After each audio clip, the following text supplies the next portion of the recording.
여러분 안녕하십니까? 광주 MBC 뉴스투데이입니다. 먼저 오늘의 주요 뉴스입니다. 광주의 한 재개발 사업 구역에서 시공사 선정을 둘러싸고 조합원 간 갈등이 격화되면서 형사 맞고소전으로 비화하고 있습니다. 부동산 담보 가치를 실제 가치보다 최대 10배 이상 부풀리는 수법으로 감정평가서를 조작해 불법 대출을 주고받은 금융기관 임직원과 브로커 10명이 구속됐습니다. 새정치민주연합의 내용이 계속되고 있습니다. 당내 비주류의 반발이 계속되는 등 지역 정치권이 요동치고 있습니다. 전남 지역에서도 내년부터 시외버스 인터넷 예매와 실시간 운행 정보 확인이 가능해지고 교통카드 이용 등의 부가 서비스도 개선됩니다. 광주의 한 재개발 지역에서 시공사 선정을 둘러싸고 조합원들 간의 맞고소가 벌어지고 있습니다. 건설사를 바꾸는 과정에서 비리가 있었느냐를 놓고 조합원들 간의 갈등을 빚고 있는 겁니다. 송정근 기자입니다.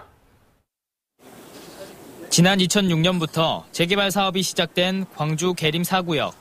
4만 5천여 제곱미터에 걸쳐 재개발이 진행되는 계림 4구역의 원래 시공사는 GS건설이었습니다. 그런데 올해 2월 시공사가 지역건설사인 영무토군으로 바뀌었습니다. 해당 조합 측은 GS건설이 9년째 사업 착수 의지를 보이지 않아 계약을 해지했다고 밝혔습니다. GS가 한 9년 정도 사업 제기를 안 했어요. 그래서 주민들이 사업에 대한 열망이 너무 강하기 때문에 어떤 업체든지 저희들이 바꿔서 할 수 있는 업체가 있다면 바꿔서 해야 했다는. 하지만 일부 조합원들은 시공사 변경을 납득하기 어렵다며 맞서고 있습니다. 시공 능력과 브랜드에서 앞선 건설사와 계약을 해지한 것도 받아들이기 어렵고 새롭게 선정된 시공사가 입찰 담합까지 했다고 주장하고 있습니다. 이 마감재 자료를 영무토군에서 경쟁사 건설의 자료를 가지고 있습니다. 그런다는 얘기는 거기에 대응했거나 그것보다 더 좋게. 이에 대해 조합 측은 적법한 입찰 과정을 거친 만큼 문제가 없다는 입장입니다. 급기야 비상대책위를 꾸린 조합원들은 현 조합집행부와 시공건설사를 업무방해 등의 혐의로 검찰에 고소했고 조합 측은 해당 비대위원을 명예훼손 혐의로 맞고소했습니다. 형사 고소전으로까지 비화된 재개발 사업. 주택 경기의 화랑 속에 광주에서는 현재 48곳에서 재건축과 재개발 사업이 진행되고 있습니다. MBC 뉴스 송정근입니다. 금융기관의 예금이 특정인에게 대부분 대출됐다고 하면 믿으시겠습니까? 실제로 그런 일이 일어났는데요. 불법 대출 규모가 자그마치 434억 원에 이릅니다. 정영국 기자입니다. 공사가 수개월째 중단된 전북 고창의 한 아파트 공사 현장입니다. 사업자인 44살 황모 씨가 불법 대출을 받아서 아파트 공사를 강행하다 자금난으로 인해 공사가 중단됐습니다. 여름에 갑자기 쭉 안 하더라고요. 저한테 얻는 데는 무거운데 안 오길래 불어났다고. 여기만 있는 게 아니라 몇 군데 있어요? 황 씨 등 대출자 2명에게 지난 2010년부터 올해까지 434억 원의 불법 대출을 해준 혐의로 금융기관 4곳의 임직원 등 모두 10명이 검찰에 구속됐습니다. 대출자의 부동산 담보 가치를 실제 가치보다 최대 10배 이상 부풀리는 수법으로 감정평가서를 조작하는 등 서류를 조작해 불법 대출이 이루어졌습니다. 대출자하고 금융기관하고 처음부터 짝이 이루어졌기 때문에 금융기관의 이사장으로부터 대출 담당 창구로 하향식으로 지시식으로 내려와가지고 대출이 이루어지는 그런. 불법 대출을 해주는 대가로 금융기관 임직원이나 브로커 등은 현금 수수나 골프장 예약 등 약 5억 5천만 원의 부당이득을 챙겼습니다. 불법 대출 규모가 가장 큰 광주 A신협의 경우 총 자산의 65%인 224억 원이 상환되지 않으면서 악성 부실 채권으로 남았고 결국 부실화로 인해 지난 6월 다른 신협에 흡수 합병됐습니다. 검찰은 A신협의 경우 지난 2009년 6월 이후 서민들의 담보대출은 15건에 불과하다며 불법 대출은 금융기관 부실은 물론 서민금융의 기회를 박탈했다고 밝혔습니다. MBC 뉴스 정용욱입니다. 오늘 아침도 반짝 춥습니다. 내륙 곳곳이 영하권으로 떨어졌는데요. 하지만 한낮에는 광주가 12도까지 오르면서 어제보다 조금 더 포근한 날씨가 예상됩니다. 오늘 광주의 미세먼지 농도도 보통 단계를 보이면서 야외 활동하는 데도 좋겠습니다. 현재 기온입니다. 장성 영하 0.8도, 담양 영하 2.1도, 구례 영하 3.1도까지 뚝 떨어지면서 아침 공기 쌀쌀하고요. 한낮에는 이보다 10도 이상 기온이 크게 오르겠습니다. 장성 영광 11도, 광주 12도, 나주 12도가 예상됩니다. 이 시각 구름 영상입니다. 전남 화순에 안개주의보가 내려진 가운데 내륙 곳곳에 안개가 짙게 드리워져 있는데요. 이 안개는 기온이 오르면서 거치겠고 오늘 고기압의 영향권에서 맑은 날씨가 예상됩니다. 날씨였습니다. 전남에서 운행되는 시외버스의 이용이 한층 더 편해질 것으로 보입니다. 내년부터는 도내 터미널과 정류장의 통합 전산망이 깔려 인터넷 예매는 물론 각종 편의가 제공됩니다. 최진수 기자가 보도합니다. 시외버스를 이용하는 승객들은 승차권 예매를 어떻게 생각할까? 시외버스 같은 경우에는 비교적 가까운 거리를 가는 게 대부분이라 굳이 미리 예매를 해야 되겠다는 좀 필요성을 못 느끼는 부분이 많은 것 같아요. 하지만 표를 미리 사두면 대합실에서 기다리는 불편을 줄이고 표를 사느라 줄을 설 필요도 없습니다. 현행 시외버스 전산망은 버스연합회와 터미널협회로 이원화돼 일부 지역에서는 인터넷으로 승차권을 예매할 수 없습니다. 국토교통부는 이 같은 불편을 줄이고 시외버스 이용을 활성화시키기 위해 올해까지 통합 전산망을 설치하도록 했습니다. 통합 전산망이 시행이 되면 시외버스 모든 노선에 왕복 승차권 발권과 인터넷 예매 홈티켓 발권이 가능해집니다. 전남 도내에서는 4개 시외버스 터미널과 10개 정류장에 아직 전산망 통합이 이루어지지 않고 있는데 연말까지는 완료할 계획입니다. 통합 전산망이 설치되면 실시간 운행 정보와 교통카드 이용 등 부가 서비스도 개선됩니다. 그러나 문제는 일부 정류장 업자들이 소득 노출 등을 우려해 통합 전산망을 꺼리고 있다는 점입니다. 전라남도는 시외버스 통합 전산망을 시골의 작은 정류장까지 확대하는 데는 좀 더 시간이 걸릴 것으로 예상하고 있습니다. MBC 뉴스 최진수입니다. 전남대병원 노동자들이 파업을 앞두고 공공의료기관 정상화를 요구하는 총파업 전야제를 열었습니다. 전국 보건의료산업노조 전대병원 지부는 어제 오후 6시 전남대병원 로비에서 총파업 전야제를 열고 병원 측이 임금 피크제를 일방적으로 강행하고 교섭도 불성실하게 임하고 있다며 오늘 하루 총파업에 들어간다고 밝혔습니다. 전대병원 지부는 응급의료 업무와 중환자실 등 필수 유지 업무 부서에는 필수 인력을 배치한다고 말했습니다. 광주 지역 고등학교 배정 방식에 큰 변화가 있을 것으로 예고되고 있습니다. 광주 교육정책연구소가 PREN 리서치 연구 용역을 의뢰한 결과 현재 중학교 1학년에게 적용될 2018학년도 광주 지역 고교 배정 방식으로 100% 근거리 배정과 선지원 비율 20% 축소, 후배정 방식으로 전환 등 3가지 방안이 제시됐습니다. 이 가운데 학생들은 원하는 학교로, 학부모는 가까운 학교로, 교원들은 성적 균등을 고교 배정의 제1원칙으로 선택했습니다. 광주시 교육청은 내년 1월 중으로 시안을 마련한 뒤 공청회를 거쳐 최종 방식을 정할 계획입니다. 문재인 대표와 안철수 전 대표의 핑퐁 게임에 호남 정치권이 들썩이고 있습니다. 명분은 혁신과 총선 승리지만 공천을 앞두고 복잡한 속내가 반영된 것으로 보입니다. 한신구 기자의 보도입니다. 주승용 최고위원이 지난 5월에 이어서 또다시 최고위원직 사퇴 카드를 만지작거리고 있습니다. 문재인 대표의 혁신전대 수용 거부에 반발해서 지난주에 이어 또 최고위원 회의에 참석하지 않았습니다. 민진모를 비롯한 당내 비주류 의원 14명도 현 지도부 체제로는 내년 총선 승리가 불가능하다며 야권 대통합을 위한 구당 모임을 결성했습니다. 여기엔 김동철, 박혜자, 장병환, 황교안 의원 등 호남 지역 의원 7명이 참여했는데 문 대표를 비롯한 지도부의 사퇴가 불가피하다는데 의견을 모은 것으로 알려졌습니다. 야권이 절대로 분열해서는 총선과 대선에서 승리가 어렵다. 분열을 막는 야권 전체 대통합을 목표로 하는 구당 모임을 하자. 문 대표 퇴진론에 불을 지핀 안철수 전 대표가 혁신전대에서 철수 불가를 선언하며 전국 구상에 들어간 가운데 호남 비주류 의원들도 안 전 대표의 다음 결정을 주목하고 있습니다. 이런 가운데 무소속 천정배 의원은 새정치연합이 지긋지긋한 이 상황을 끝내는 건 야권 주도 세력을 교체하는 것뿐이라며 자신이 주도하는 호남발 신당 창당에 참여해 줄 것을 주문했습니다. 제1야당 안에서의 갑론을박은 그건 무의미한 일이다. 확실한 결단을 내려서 우리 새로운 신당의 흐름에 함께해 주시면은 야권 내부의 리더십 전쟁이 내년 총선을 앞두고 격화되면서 리더에 따라 운명이 갈릴 수도 있는 호남의 정치판도 덩달아 들썩이고 있습니다. MBC 뉴스 한신구입니다. 전남 여수항에 정박해 있던 선박에서 불이 나 인근에서 작업하던 50대 남성이 다쳤습니다. 불붙기 쉬운 폐기물을 실은 배 옆에서 작업을 하다 불꽃이 튀면서 생긴 사고였습니다. 권남기 기자입니다.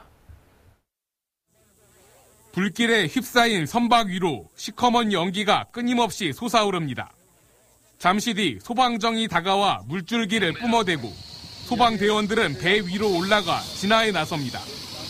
어제 오전 11시 20분쯤 전남 여수시 돌산읍의 한 조선소 인근 접안시설에 정박해 있던 96톤급 선박에서 폭발과 함께 화재가 발생했습니다. 쾅하고 한번 먼저 터졌어요. 그러더니 또 3번 터졌어요. 3번 연쇄적으로. 불이 난 배는 평소 대형 선박의 기름 탱크를 청소할 때 발생하는 액체 상태의 폐기물을 싣고 다니는 배로 화재 당시 폐기물 7만 7천 리터가 실려 있었습니다. 탱크가 총 6개가 있었습니다. 4개 탱크에서 화염이 분출하고 있는 상태였습니다. 이 불로 바로 옆에 정박한 배에서 작업을 하던 56살 유모 씨가 화상을 입었으나 생명엔 지장이 없는 것으로 전해졌습니다. 해경은 유 씨가 용접을 하던 중 사고 선박으로 튄 불티가 폐기물에서 발생한 유증기와 만나 화재가 시작된 것으로 보고 있습니다. MBC 뉴스 권남기입니다. 전남지방경찰청은 송년회 등 모임이 많아지는 연말 연시를 맞아 다음 달까지 2달 동안 음주운전 특별단속을 실시합니다. 이번 특별단속은 30분마다 단속 장소를 옮기거나 주간과 심야 등 불특정 시간대에 실시하는 등 22개 시군에서 다양한 방식으로 이뤄집니다. 지난해 같은 기간 전남에서는 1,525건의 음주운전이 적발돼 780여 명의 운전면허가 취소됐습니다. 서해대교 양방향 통행이 오는 24일까지 차단되면서 목포 서울 간 화물 운송난이 우려됩니다.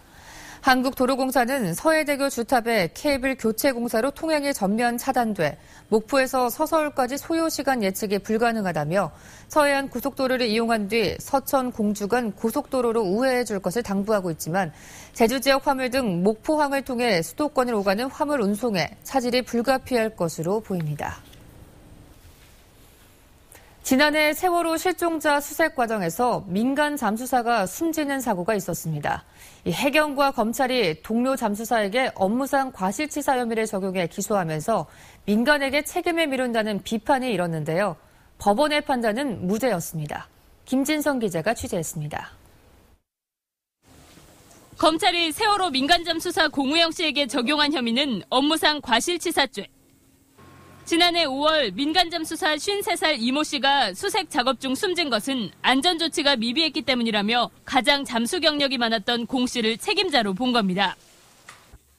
공 씨가 다른 잠수사들과 마찬가지로 실종자 수색의 업무만 부여받은 만큼 다른 잠수사들의 위험을 방지할 의무는 없었다는 겁니다. 죄에 있던 거를 벗은 것도 아니고 없는 죄를 만들려다가 이렇게 좀 1심에서 이렇게 결정이 났는데 꼭 크게 기쁘고 그런 게 없어요.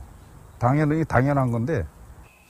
고혈압 환자의 전문 잠수 자격증도 없었던 이 씨가 수색 작업에 투입된 건 팽목항에 대통령이 다녀간 지난해 5월 초. 잠수사 충원 방침에 따라 현장 잠수사들의 반대에도 해경은 이 씨를 포함한 2명을 새로 투입했고 하루 만에 사고가 난 겁니다. 잠수사들에 대한 검증 절차와 건강 상태를 확인하는 과정은 없었습니다.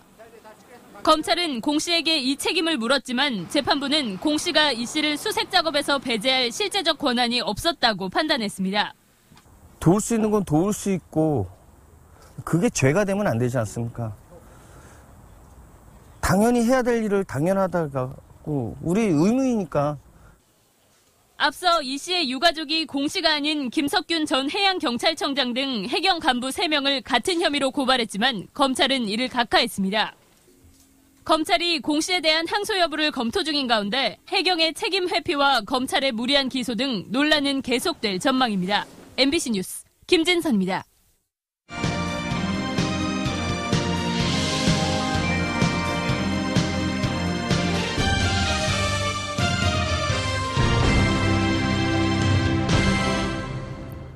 한국형 발사체의 엔진 성능을 시험할 수 있는 핵심 설비들이 고흥 나로우주센터에 들어섰습니다. 오는 2020년 선보일 발사체 개발에 속도가 붙게 됐습니다. 문형철 기자가 현장을 다녀왔습니다. 추진기관이 굉음을 내며 화염을 내뿜습니다. 한국형 발사체에 탑재될 7톤급 액체 엔진의 연소 시험 장면입니다. 이곳 3단 엔진 연소 시험 설비를 포함해 엔진 지상 연소 시험 설비와 고공 연소 시험 설비 등 3가지 시설이 고흥 나로우주센터에 새롭게 들어섰습니다. 이번 설비 준공으로 한국형 발사체의 핵심 부품인 엔진에 대한 본격적인 성능 시험이 가능하게 됐습니다. 2020년 한국형 발사체의 발사를 위한 기본 인프라가 완성된 의미 있는 날입니다. 한국형 발사체에 필요한 추진기관은 1단의 75톤급과 3단의 7톤급 엔진. 지상과 고공에서 안정적으로 작동할 수 있도록 출력과 연소 시간 등을 테스트하게 됩니다. 7톤 엔진의 경우는 한 160회, 75톤의 경우는 약 220회의 연소 실험을 수행할 계획입니다. 현재 공사가 진행 중인 추진기관 시스템 시험 설비까지 내년에 완공되면 오는 2018년까지 예정된 한국형 발사체 개발 2단계 사업도 더욱 탄력을 받을 전망입니다. 19년과 2020년에 3단형 한국형 발사체를 개발을 하여 2차례의 비행시험을 계획하고 있습니다. 나로 성공 발사에 이어 한국형 발사체 개발을 위한 기반 시설이 구축되면서 우주 강국의 꿈에 조금씩 다가서고 있습니다. MBC 뉴스 문형철입니다. 겨울 추위가 이어지면서 노로바이러스 장염 환자가 늘고 있습니다. 광주보건환경연구원이 지역 설사 환자 가건물을 분석한 결과 노로바이러스 검출률이 지난 10월 15%에서 지난달 27%, 이번 달에는 38%로 크게 높아졌습니다. 특히 최근 3년 동안 12월 중 바이러스 장염 환자 가운데 80%가 노로바이러스가 원인으로 조사됐습니다. 연구원은 노로바이러스는 예방 백신이 없어 위생 관리가 중요하다며 어패류는 익혀먹고 채소나 과일은 깨끗한 물로 씻어 섭취해야 한다고 말했습니다. 광주시청 광장에 대형 성탄트리가 설치됐습니다. 어제 광주시청 앞 잔디광장에 눈꽃 모양의 장식과 구슬이 어우러진 높이 7m, 폭 2.6m 높이의 대형 성탄트리에 불이 밝혔습니다. 이 대형 성탄트리는 내년 1월 22일까지 운영되는데 매일 일몰 이후부터 심야까지 불을 밝히게 됩니다. 엔화 약세가 장기간 지속되면서 광주 전남 지역 수출 산업에 악영향이 계속되고 있습니다. 한국은행 광주 전남 본부에 따르면 일본 업체와 경합을 하는 광주의 자동차 수출은 올 들어 아시아와 중동 시장에서 각각 20% 이상 급감했습니다. 또 타이어 수출 역시 엔저가 시작된 2012년 이후 지속적인 감소세에서 벗어나지 못하고 있습니다. 엔저 현상은 전남의 수출에도 직접적인 영향을 미치고 있는데 특히 석유화학과 철강업종 등에서 감소세가 두드러지고 있습니다. 광주시 교육청 인건비가 해마다 과다 책정돼 불용 처리되고 있다며 관련 예산을 삭감해야 한다는 주장이 나왔습니다. 문상필 광주시 의원은 광주시 교육청의 올해 인건비 예산 1조 1천억 원 가운데 123억여 원이 집행되지 못하고 불용 처리되는 등 2012년부터 4년 동안 650억 원이 과다 편성됐다고 지적했습니다. 문 의원은 교육청 예산이 적재적소에 쓰일 수 있도록 내년 인건비 예산 가운데 270억 원을 삭감해야 한다고 주장했습니다. 시교육청은 비정규직 인건비와 교영성과금 등이 유동적이다 보니 잉여 예산을 편성할 수밖에 없다고 해명했습니다.